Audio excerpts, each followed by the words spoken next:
18,02%, nul 4116, soit 21,04%, exprimé 15 670, soit 78,96%. Donc M.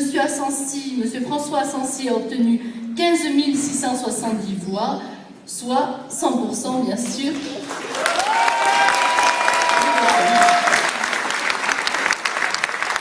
Il est vraiment président.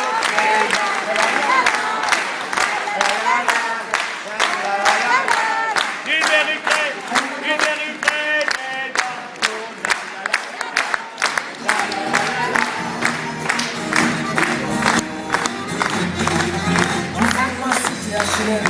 jusque dans la campagne profonde,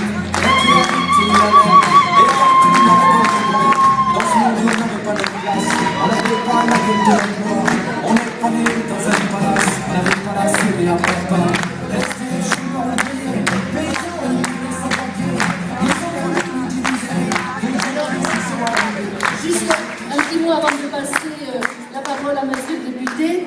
Je me réjouis bien sûr de sa victoire, la victoire d'un homme certes, mais aussi de toutes celles et tous ceux, depuis des semaines, voire des mois, n'ont pas relâché leur effort pour convaincre nos concitoyens que François Asensi est le député qu'il nous faut, un député qui a fait ses preuves et dont nos territoires ont besoin. La victoire de François Asensi et de Clémentine, c'est aussi d'abord celle des valeurs, tandis que certaines avancées cachées, car il n'était pas de bon ton d'afficher une étiquette qui était la même que celle de Nicolas Sarkozy, et que d'autres changeaient d'étiquette au gré du vent, François Asensi a toujours porté fièrement ces valeurs qui sont aussi les nôtres, de solidarité, de modernité, de progrès humain et de développement écologique. Pour ma part, j'entends continuer à porter ces valeurs pour Villepinte.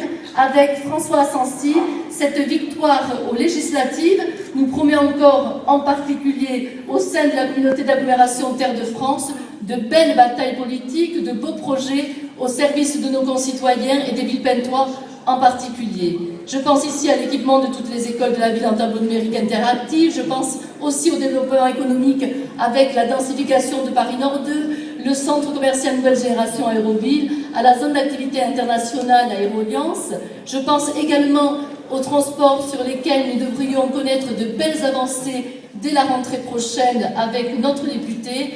Autant de projets qui n'en sont que des victoires et de celles et ceux qui y vivent. Alors, le mot d'ordre était « on ne lâche rien ». Je crois qu'on peut dire aujourd'hui « mission accomplie », mais l'action démocratique continue. Et je vous remercie tous pour votre participation. Et je passe la parole à notre député.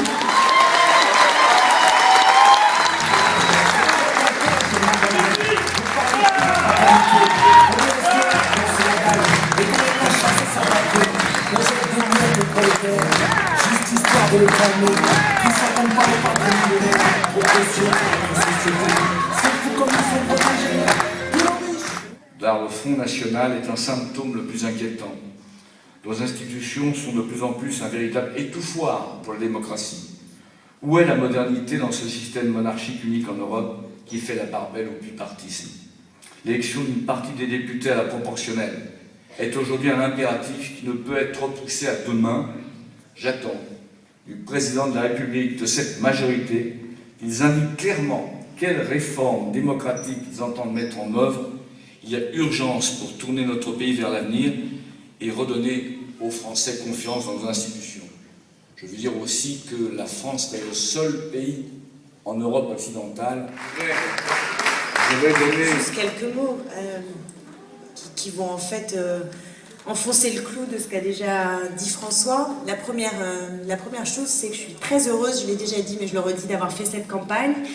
Et pour une raison importante pour moi, excusez-moi, pour le coup je parle de moi, j'ai beaucoup appris. Voilà, j'ai appris beaucoup de choses sur la façon de mener une campagne, sur les potentialités d'une candidature front de gauche, sur le plan militant. Et je suis impressionnée parce que François, au fil des années, a réussi à tisser comme savoir-faire et comme lien humain et militant pour mener cette campagne. Je ne suis pas sûre que ce soit partout comme ça et je pense que c'est l'une des raisons très importantes de cette victoire, c'est qu'il y a eu un maillage, une confiance, une fidélité à des valeurs, une détermination, une pugnacité que je n'ai vue nulle part ailleurs, qui m'a impressionnée et à partir de laquelle j'ai beaucoup appris. Et je pense que nous avons besoin sur l'ensemble du territoire français de retrouver cette capacité à mener des campagnes comme nous l'avons mené sur notre territoire. J'en suis profondément convaincue. La deuxième chose que je voudrais vous dire, donc merci pour ce grand moment, merci à François de m'avoir proposé de venir l'épauler. Et je pense aussi que, pendant la campagne, j'ai rencontré beaucoup de gens, et alors le bien que j'ai entendu de François m'a sidérée. C'est-à-dire que vraiment, beaucoup de gens t'aiment, apprécient ton travail, et il y a quand même quelques heures de vol, et ces heures de vol, ces heures de vol, les gens, ils ont l'air d'aimer. Ils ont l'air d'aimer, et c'est franchement impressionnant.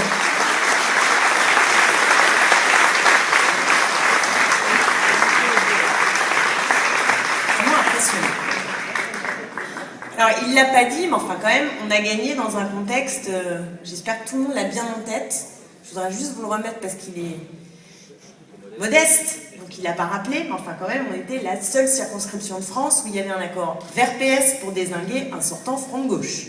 Et que nous sommes un des endroits où nous avons fait le meilleur résultat. Nous sommes arrivés dimanche dernier à plus de 10 points devant la candidature de Stéphane Gatignon. C'est quand même hallucinant. Je voudrais rappeler qu'en 2007, si ma mémoire n'est pas forcément, j'étais pas là, mais en 2007, si ma mémoire est bonne, le candidat socialiste qui s'appelait Christophe Borgel, je ne sais pas si ça vous dit quelque chose. Je crois qu'il est député de Médou, Haute-Garonne, et premier adjoint de Haute-Garonne. Je déconne. Donc le Borgel en question, il avait fait 18% avec le logo PS, et que là, nous avions un candidat maire de la plus grosse ville de la circonscription, Sevran, et en dépit de ce qui est quand même un atout, d'être maire de la plus grosse ville de la circonscription, il avait en plus un accord vert PS avec lui, et en plus, il avait la bague rose qui a été celle que nous avons vue ces derniers jours. Et malgré cela, il fait 24%. Donc vous voyez, le gain est assez faible. Ça veut dire que nous avons tenu bon dans un contexte national qui, franchement, ne nous a pas aidés, ne nous a pas portés. Donc on l'a fait grâce au travail de François de longue haleine, peut-être pour une part au binôme que nous avons formé, et grâce à vous toutes et tous qui vous êtes engagés de façon spectaculaire dans cette campagne. Donc je crois que c'est pas pour se dresser des lauriers, mais franchement, on a fait un boulot de dingue, et vraiment bravo, et on a de quoi boire un grand coup. Un mot quand même. Alors, c'est super bien, mais c'est pas fini. Hein. Vous aurez remarqué en regardant les camarades, parfois voisins, il y a une chose qu'il faut jamais se dire, c'est qu'un territoire est acquis. Je pense que ça, c'est pas possible. D'abord, c'est pas correct, c'est pas la démocratie, c'est pas la politique telle qu'on l'aime. Mais en plus, je pense que c'est le meilleur moyen d'avoir un territoire à l'avenir perdu. Donc, ce qu'on a réussi là, c'est pas pour se dire, ça y est, on est chez nous, on a gagné ad vitam aeternam. Je pense qu'il faut qu'on repart en se disant qu'il y a d'autres échéances, qu'il y a du travail à mener, qu'il va y avoir des luttes, qu'il va y avoir beaucoup de choses à travailler en dehors des échéances électorales, parce que c'est aussi parce qu'il y a du travail en dehors des échéances électorales qu'au moment des élections, on peut se reposer sur des réseaux qui sont tissés, et pas simplement pour expliquer aux gens que maintenant il faut aller voter. Donc ça veut dire qu'on repart là, boosté, pour se dire que la politique, on la recommence très vite, on la continue, on la maintient, et que si on veut que ce territoire reste profondément à gauche, il y a énormément de travail à mener, et il y aura d'autres échéances. La prochaine, ce sont les municipales en 2014, et il faut se dire dès maintenant que nous répondrons présent.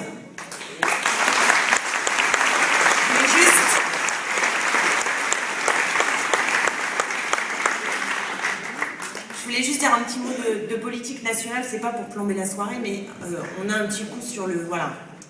C'est pas facile de voir des camarades, y compris proches. Vous savez peut-être toutes et tous que, par exemple, Patrick Braouezek a été battu pas loin de chez nous.